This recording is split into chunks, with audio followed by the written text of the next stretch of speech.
Okay lang po, good morning po at magandang tanghali at magandang gabi po kung saan man po kayong sulok ng daigdig na naroon. Thank you po sa panonood nyo dito sa Real Talk Chicago. Ngayon lang po tayo na magpo-post ng video dito ulit sa Real Talk Chicago dahil po napakatagal na po nitong page na to. Kaya lang po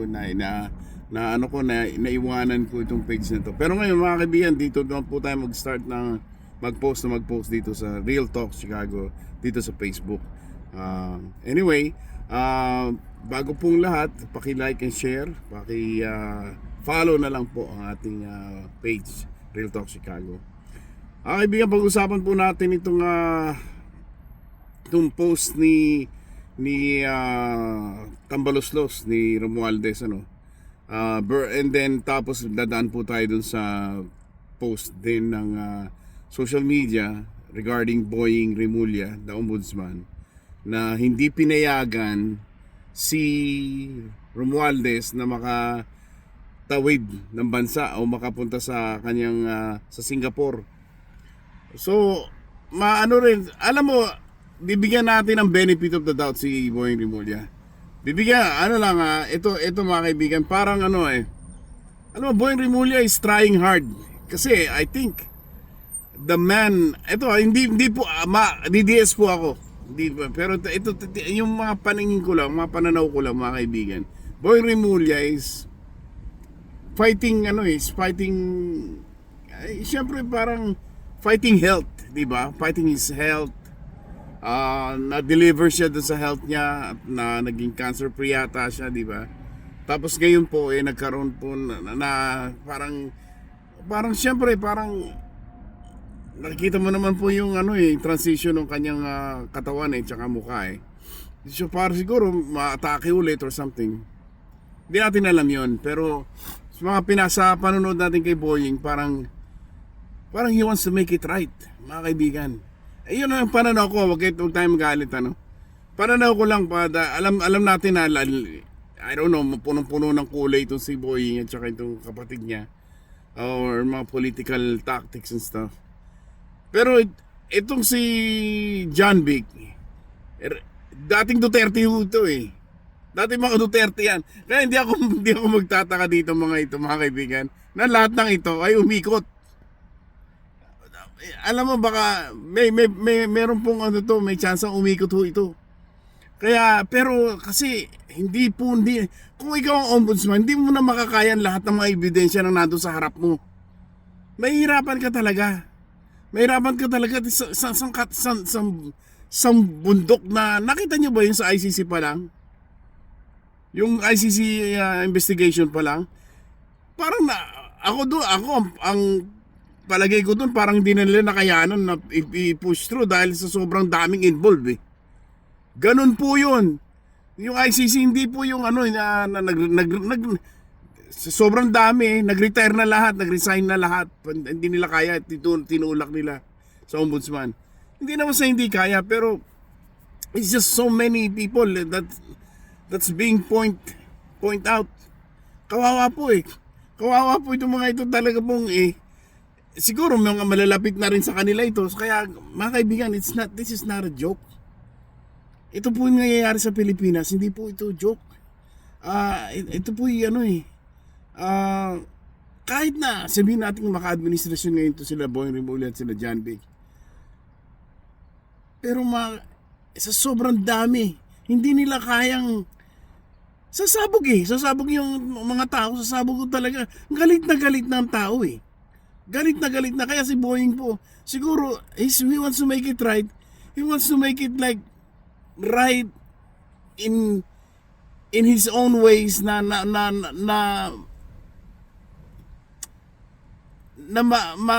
maipahayag na patas, parang ganon. Kaya ako nung maupo si Boying doon, ang unang feelings ko na nung siya'y maupo bilang ombudsman, mga kaibigan, parang hindi full gear na Marcos. Hindi po. Mga Duterte yung mga yan dati. I think if there's one mistake that Bongbong Marcos did, I think lang po mga kaibigan. Pasensya na kayo DDS ako, solid ako eh. I think putting Ombudsman Remulla, si Boying, dyan sa, putting Boying Remulla sa Ombudsman. Kasi no matter what, he has, mga ano yan, mga, believe kay Duterte yan. Believe yan kay Duterte. Believe yan kay Tatay Digong. They know that how good Tatay Digong is.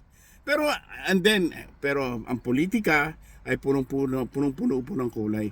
Sasabihin niyo diyan, ano ba pinagsasabi mo? Hindi po, panoorin lang po natin tong sarswelang giba-giba na ito.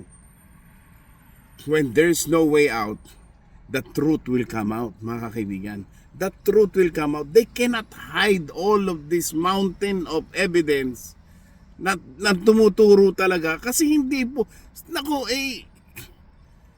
lahat na naglalabasan mga kaibigan, may maglalabasan pa dyan. Sobrang dami na naglalabasan. Tignan nyo yung pinalalabas nila mga sino ba to? Yung mga witnesses nila. Madriaga, hindi witness yan. Mga kaibigan, tignan mo yung pinalalabas nila versus all the witnesses that's coming out right now. Mga kaibigan, this is not, I'm like looking at BP Sara, BP. Bakit? Uuwi na kami dyan. Di ba? Ganun na yun eh. Parang amoy BP Sara na talaga mga kaibigan. It's just around the corner. Kayong mga, kaya hindi ko po masisisi si Tambaluslos na magpanik. Nagpapanik na si Tambaluslos kaya ganyan lumabas na. Sabi niya, I will not be your scapegoat. And then I will not go down by alone. So yun ang pagkakasabi niya. That's admitting. That's a statement of admittance, mga kaibigan. I will not go down alone. Whoa. No, mga kaibigan, this is like if you think hindi yung paglabas ni Tambaluslos na ito, hindi ito nakatulong sa kanya. Ito'y attack sa Ombudsman or attack kay Boying Remulla. Hindi ito nakatulong dahil hindi siya involved, hindi po nakatulong ito. Lalo lang lumakas na may doubt po talaga, nagkaroon ng doubt talaga. Hindi po pwedeng walang admittance to. My golly, guys.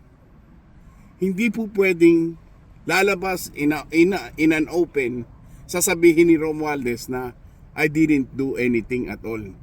Until now, he's pointing fingers. It's not gonna work like that. It's not gonna work like that. There's pictures, evidence, mountains of evidence sa ICC, tapos nilipat sa Ombudsman, and now there's a stronghold na it's just na lalabas pong katawa-tawa ang Ombudsman kung talaga pong liliparin niya si Romualdez. Talaga pong magagalit ng tao niyan magkaganyan. Kaya ngayon talagang mahalata na kung si Remulla ay magiging lalabas katawa-tawa diyan kung pinayagan niya lumipad itong sino ba to? Si Romualdez, mga kaibigan. Ang dami po, komplikado, pero ito lang nafe-feel ko diyan. Ano ba pakialam ko sa feeling ko? Pero ito ang pakialam ko diyan. Feelings ko diyan. Parang bibigay ito hindi naman bibigay, pero he will make it right. The Ombudsman, Boying Remulla, will make it right. Or he will not make it right like 100%. Maybe he will make it right like probably just to let the people no. Kasi mga kaibigan, yung kanyang mga actions, current actions, mga kaibigan, yung pagpapalabas ng SALNs na mga pagsupuin ng mga silence ng mga congressman. That's not Marcos. That's not Bongbong Marcos. That's not Bongbong Marcos. That's the ombudsman, mga kaibigan. Kaya there's something's going on there. I will not be surprised kung meron mga heated arguments tong si Marcos at si Boying. I will not be surprised, mga kaibigan. Mga away na yan, away sa loob yan. Ito yung mga bangayan sa loob yan. Lalo na, alam niyo po sa akin yung kay Saldico, hindi po nahuli si Saldico. Sa akin na feelings ko diyan, hindi nahuli. They are trying to test the waters. If someone is going to blast or sino dito ang bibigay, mga kaibigan, si ombudsman, hindi ho pinayagan si Romualdez na makalipad pa dahil sa ang reason is magpapa-check up. Ibig sabihin, Boying is solid na pananagutin niya si Romualdez. Kasi magiging Saldico na rin na yan pag lumabas yan. They are trying to test the waters kung ano man ang mga reaksyon. And this is not a joke anymore with Romualdez. One of the most powerful individual in the Philippines not being let go or hindi pinapayagan na makalipad na ibang bansa.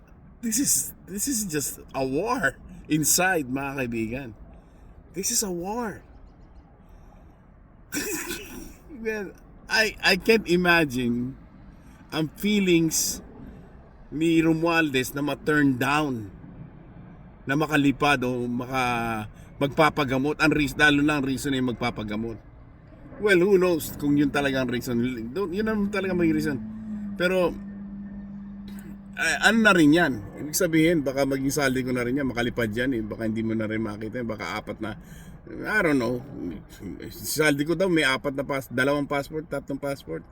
Baka may special passport na rin yan, mga yan. I don't know, hindi po natin alam. Pero at the moment, mga kaibigan, napakaganda po ng tinatayuan po ni Boying. Alam nyo hindi ako sinasabi ko sa inyo, mga kaibigan ako po dati po talaga pong hindi ko po gusto yung pagkakaupo ni Boying doon. Pero right now, dali lang. Binibigyan po tayo ng kaisipan ni Remulla. Iba yung Remulla, hindi si John Vic. John Vic, di mo alam kung anong pinagagawa talaga rito eh. Pero kay Boying, mga kaibigan, mga Duterte ito eh.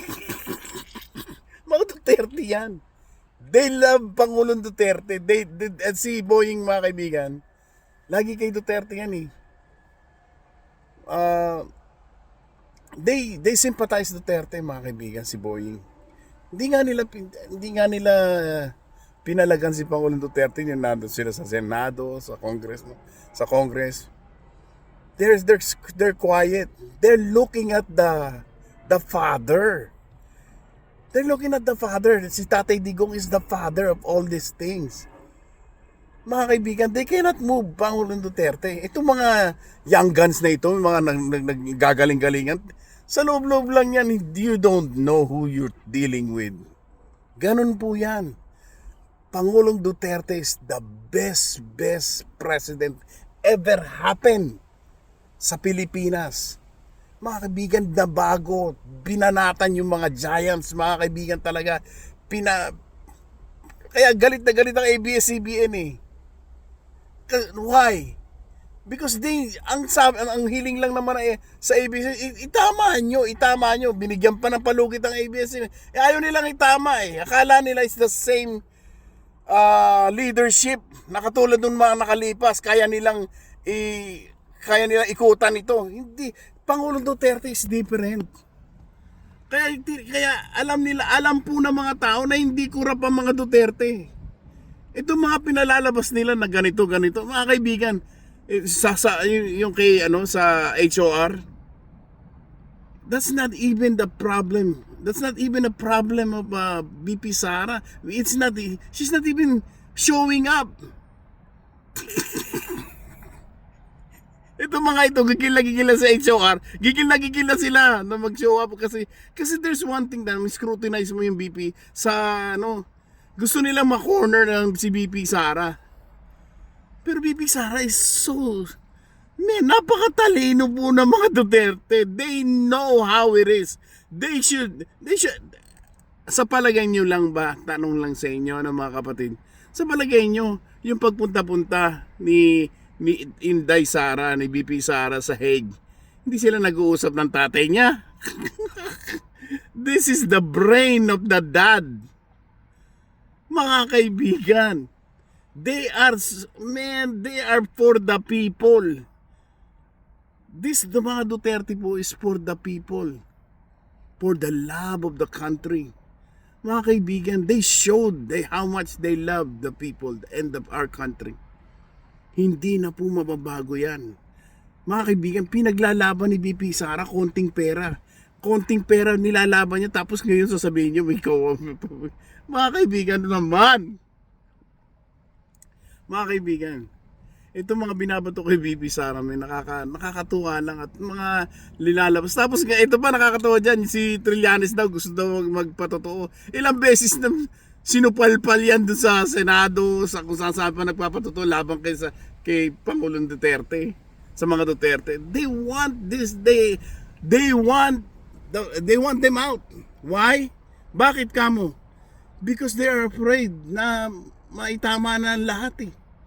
Kasi they're afraid. Kasi siyempre kasi sisilipin lahat ng mga pinagagawa nila mga katarantaduhan dyan. Believe me, BP Sara,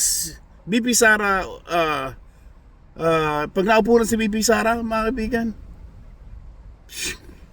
ito yung totoo na sinasabi na sabi ni Marcos, marami makukulong. Hindi. Kay BP Sara, marami pong corrupt nakakain na alikabok dito. Ito po talaga po, kung gusto nyo talaga ng justice sa mga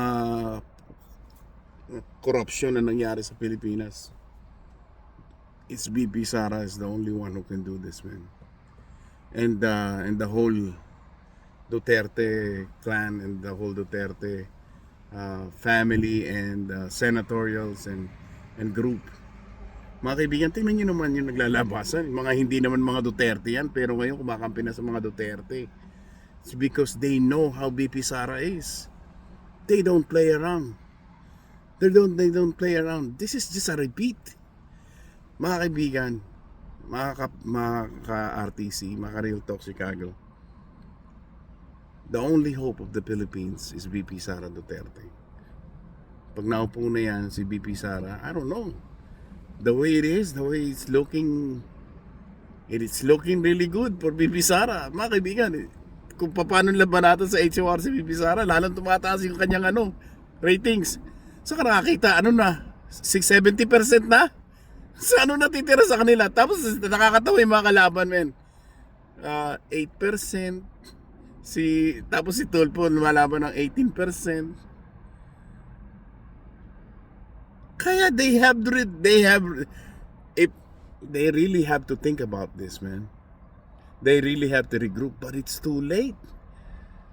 Election campaigning is just around the corner already. That's why itong HOR, they're really rushing. And when it gets to, kung halimbawa lang matuloy sa HOR, pagdating sa hindi sa Senate, hindi naman sila makakuha ng boto. My golly, man. No matter what they are doing right now, guys, is they're trying to, I don't know, sa akin lang pananaw, parang they're trying to ruin the personality or ruin yung si BP Sara. Gusto nilang batuin ng putik na harapan na libreng batuan ng putik to. Ganun. Parang ganun eh. Other than that, they know it's not gonna push through eh. I don't know, sa akin po parang hindi magpo-push through eh. Kasi baka ito pa mabigat dito mga kaibigan. Sa House of Representatives, it's not as strong as it was before na bumabanat sa mga Duterte ngayon. Dati po wala kang marinig na sumasalungat sa mga ito. Pero ngayon mga kaibigan, here and there meron na ba dito, meron na rito, meron na dito. May mga Muslim brothers na nandyan na po sa HOR natin, inaabata na kung sino ba, bakit nyo ginaganito ang dude. Mga kaibigan, it's not a joke anymore. Do you really think you can get away with all this money that you have taken from Juan de la Cruz? Oh no. Big mistake. Ito mga sinungaling na vloggers, mga kaibigan ni administrasyon. You guys gotta get it. It's about time. Mga kaibigan, tingnan nyo naman, kawawa ang ginawa nyo. Bilong nyo, ibinayad sa inyo yung kakainin dapat ng mga taong naghahalukay ng mga basura tapos kakainin nila. Mga kaibigan, yung ganun po katindi yun. Ganun po katindi yun mga kaibigan.